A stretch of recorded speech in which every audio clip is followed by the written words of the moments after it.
Linh-chan and Dimi-chan play games. Hello and welcome back, everyone. Hi, Chan-chan. I'm like stuck on the hi, Chan-chan part. Now you like the Chan-chans. Yeah, it's See? cute. It grows on you. It's cute. I hope you guys like the Chan-chans too. Like, comment, subscribe.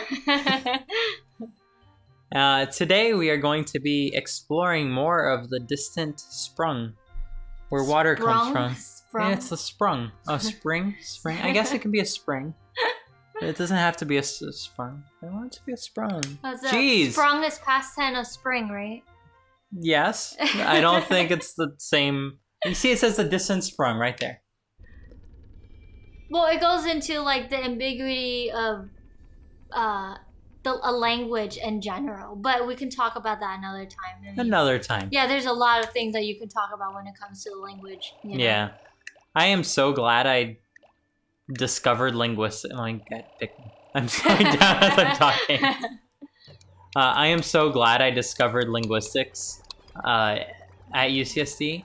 So I started off studying math. No, I started off studying physics. Yeah. I thought quantum physics was like the coolest thing ever. So I'm like, okay, I'm gonna study quantum physics. It's actually pretty interesting stuff, but very difficult if you're not interested. Definitely. I did quantum physics for a whole year. You know. So, of course, when you go study physics at university, they're like, we're not going to start you off on quantum physics. We're going to start you off on classical mechanics and all that. Yeah. And I was like, okay, fine. I hate this, but it's not up to me to decide. But it's the building blocks to anything more, advanced. You can't just, like, start off, making a bridge if you don't know... the physics, if you don't know the engineering, the all the calculations behind building a bridge. You can't just put a piece of blocks together and call it it, Yeah, but so those classes are the building blocks. Considering I never wanted to build a bridge, I'm just using that as an example. No, fair point.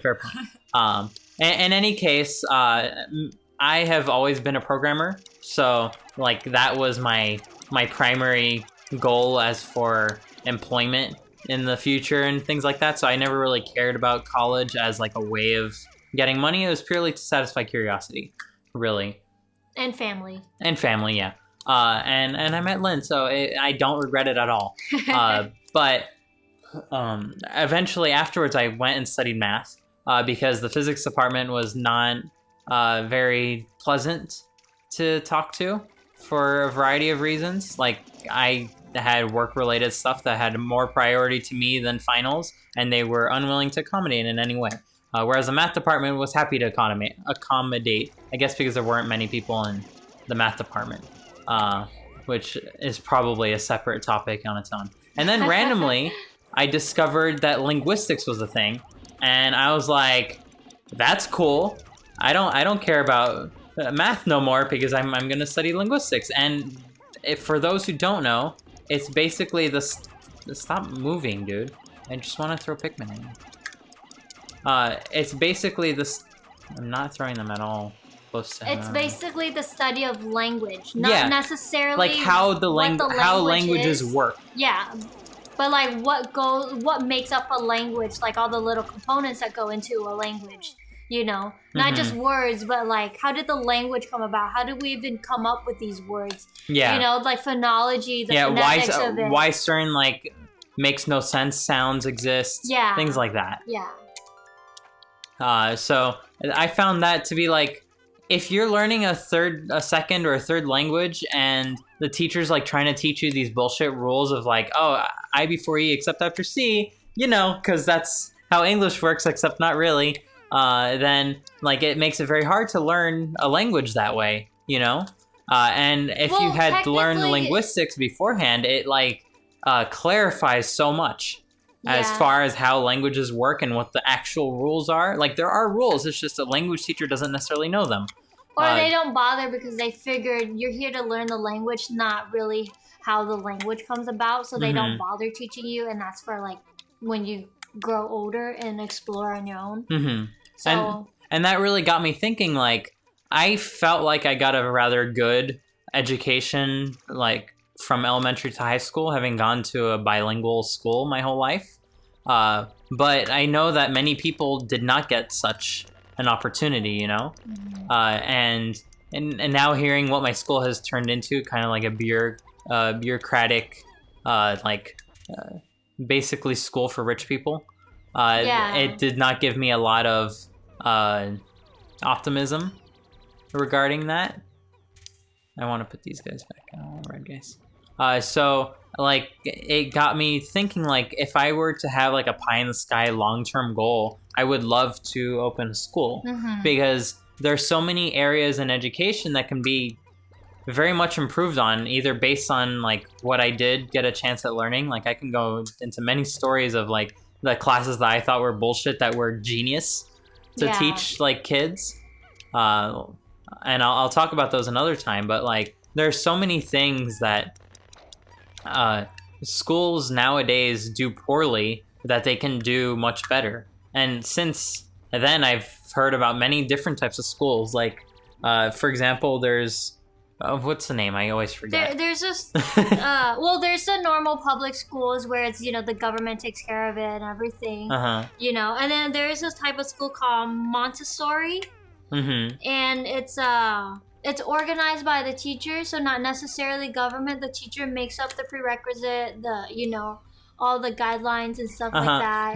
The teachers basically set up like an outline of what the students can learn, but after that, it's up to the students to actually decide what they want to learn. Yeah. So it's like under control of the teacher, but it's the student that's deciding like what their future is going to be. In the end, the students have a 100% say in what they want and how they plan out their school career. You know, and then there's another kind of school that we found out recently, which made so much more sense. It's called Sudbury School. Yeah, Sudbury. Yeah, it's so hard to pronounce, but it's Sudbury School. No wonder people don't go to these. They don't think they're schools. And pretty much this school is 100% organized by students/teachers. Students have as much say as the teachers. Every student, no matter what grade you are, how old you are, you all come together at the end and you vote on it. It's very, it's like a democracy, Everyone has one vote, everyone has one say. And when a school is organized this way, it allows the students to be more responsible and make and think before they act most of the time. Because whatever they do, whatever they decide, now it's gonna affect them, not only everyone else, but them as well. Yeah. And I think that's a really great way to teach kids responsibility. Yeah, the students almost hold more weight than the teachers. Yeah, the students make all the decisions. Oh, I just lost like everyone. So a while ago, when we were researching schools and the kind of schools, we came across this one story where this girl grew up in this type of school, and she was telling a story what she was experiencing, how during that time there was a student that was caught cheating or like doing drugs or something like that. Yeah, he was doing drugs. Yeah, he was doing drugs, and so everyone has to get together to decide whether they should expel this student or not. And normally when it comes to that, students have no say in it, So students have no say whatsoever. It's always the school or the teachers that decide the outcome. But what happened was, since this is a Sudbury school, the students get to decide what's going to happen to this one student who was doing drugs, and it makes a lot of these students have to think hard about it, because now they're influencing someone's life. So you might think it is not just someone that they don't know. It's their friends, someone that they grew up with, someone that they live in the dorms with, And so it makes them become more adult, and that they have to weigh their opinions. Much more actionable. Exactly. So we found that was like genius in a way. It definitely was very genius, And also it explored like breaking the boundaries of like what a class is, because it's not necessarily that you're this age, therefore you are with these students, Yeah. They completely gave all those rules no like those rules didn't necessarily dictate how things worked. Right. This thing is eating everyone. I'm killing everyone today. You're on a killing spree. Yeah. Okay, guys. You did a good job.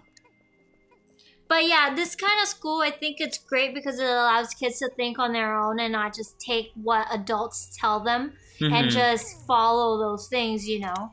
They allows them to grow up faster and to take responsibility for their actions as well, you know. Recently, I came across this one documentary.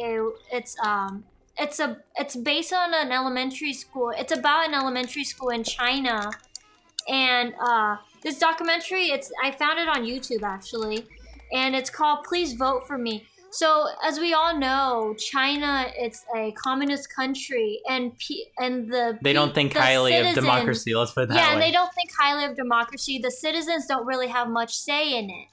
So I think it's almost illegal to be teaching democracy, really, you know, to teach people that they need to think for their own and not take other people's words and just follow it blindly. So this one school was teaching, I think the kids were like about 7 or 8 years old. So the teacher was trying to teach these kids what, I shouldn't say kids actually, I should say students. Yeah. You know. But the teacher was teaching these students what democracy is because it's such a new topic that nobody understands it. So in order to teach these students what democracy is, she decided to appoint one student to be the class monitor. And in America, we don't have class monitors, but in Vietnam, I was born in Vietnam. So in Vietnam, class monitor is it's like a teacher's aide, where they make sure that all students have their books, that kind of thing, make sure that everyone is listening. Pretty much they watch over the other students while the teacher is like busy or something like that. And depending on where you are, I mean, they have the right to hit you as well. I mean, I got hit and set a lot when I was little, but just because they were bullies. But pretty much this documentary, the teacher was trying to teach these students what democracy is. So she appointed 3 students to sort of like campaign for themselves. And saying that each students in the class, including those 3 candidates, they each have 1 vote. And in the end, they get to voice their opinions through these votes, you know? And so there were 3 students, and it was just going through about how they went about campaigning for themselves. And since these are really kids, I mean, they don't really know what democracy is. So it was really interesting how when they went home and spoke to their parents about it, like it was really interesting that different parents have different point of views as to what you can do to win, you know? And it's kind of enlightening as far as a place that does not celebrate democracy as the one and only way treats other people and other like ways of thinking, and it was very interesting. Yeah. In that sense. Only. So there were 3 candidates. 2 of the candidates were boys, and there was 1 girl. And so the mother, throughout the whole time, like from what I noticed, the mother of the girl was a single mom, but she's a school administrator. So throughout the whole point, she this little girl, she's very shy, you know, very soft-spoken. So during her campaign in the class, she was being abused, and she would go home and cry and tell her mom about it. And her mom was encouraging her, like, you know, don't take anything that everyone said about you at heart. Like, they don't know what they're saying. Like, they don't mean it, you know.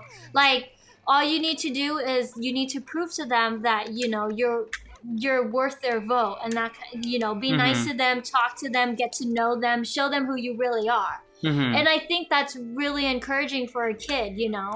And then you turn around, and then there's these other 2 boy students who, one of the dad is an engineer, the other dad was the director of the police department.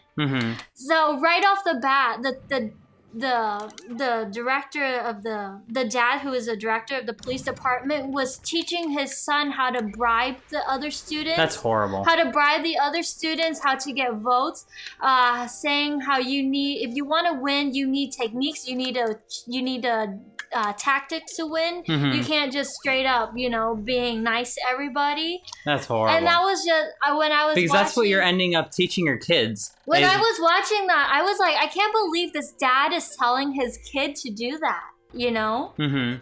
So it was really interesting. And then as it later on got through to the end of the story, how now they have to defend for themselves in a debate among each other. So one of the kid, the kid whose dad is the police department director. So that kid had been class monitor for the past 2 years. So this time he needs to convince people why he should be the class monitor for a 3rd year. So, but the thing is, he has a tendency of hitting his classmates when they don't listen.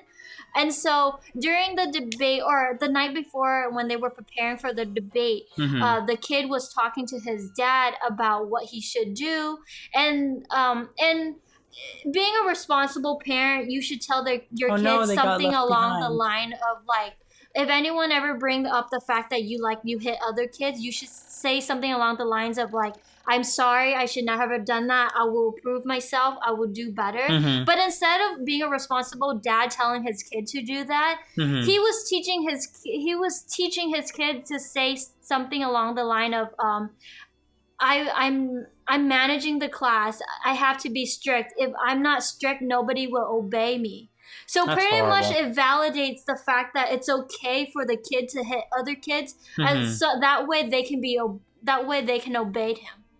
And I was just it blew my mind of what kind of parent would tell his kids like that kind of thing. Because even if you're just telling them for that one occasion of like a class election, what you don't realize is you're shaping your kid to be that kind of person in the future. And if they learn that at an early age, guess how they're going to explore it further going as they get older. And it's just going to get worse. And this is coming from the dad who is the director of the police department. If he's teaching his kid this kind of thing, imagine you wonder how the police department is run. Yeah, imagine what kind of stuff he's actually doing to all these criminals when he's in the police force, or other police officers, or allowing violence is okay. Imagine if you're the police officer who's trying to do the right thing, but guess what? Your boss, they're gonna shoot you if you try to do the right thing that's not in line with what they want. Yeah, and then at the end, after the debate, the kids brought in a bunch of presents for everyone, pretty much bribing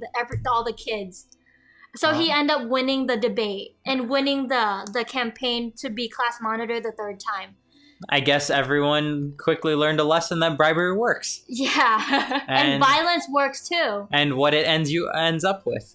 Yeah, so which is why we're really strong on creating a school of our own to teach kids what's right and what's wrong and to take responsibility for their own actions, Maybe it's just distrust that I have for other people that I am terrified of teaching my kids. Yeah. So I don't we don't have kids yet, but when we do have kids, that would terrify me to have someone like that be teaching them. And I kind of want to take a little ownership in my kids' education to make sure that they get, in a way, the best. Yeah. Because I find that's very important. I might not be the smartest person, but I at least view myself as a very critical thinker. And that just terrifies me that my kids might not get that same opportunity. Yeah. So if you like what we said and you actually agree with what we're saying, help support us. We're going to set up a Patreon pretty soon. One day. So I don't know, maybe that money that we get from Patreon can help build towards the school that we want to build later on. We want $60 million. And that's the rough estimate to run a school every year is $60 million. So that wouldn't be every year, but with $60 million, you could invest all of that money, and off of the interest that you're gaining back on that investment, you could run the school for free, which is the important part, I at least find. That way, because education should be free. Education should not be something that's only for the privileged. It should be for everyone, because you never know who the next person that's gonna influence the world is. They're not sure as hell not gonna come from a very privileged background, that's for sure. Because privileged people don't see problems in the world. That's all. Yeah, and often they buy their way out of school, and you know. Anywho. Anyway, we'll sorry talk about we that went next over. Bye everyone. Bye, Chan. We love you. So maybe. Only if you subscribe. And leave nice comments. Bye. Linh-chan, Dimi-chan, Linh-chan, Linh-chan, Dimi-chan, Linh-chan, Dimi-chan, Linh-chan, Dimi, Linh-chan, Dimi-chan, na na na na na na na.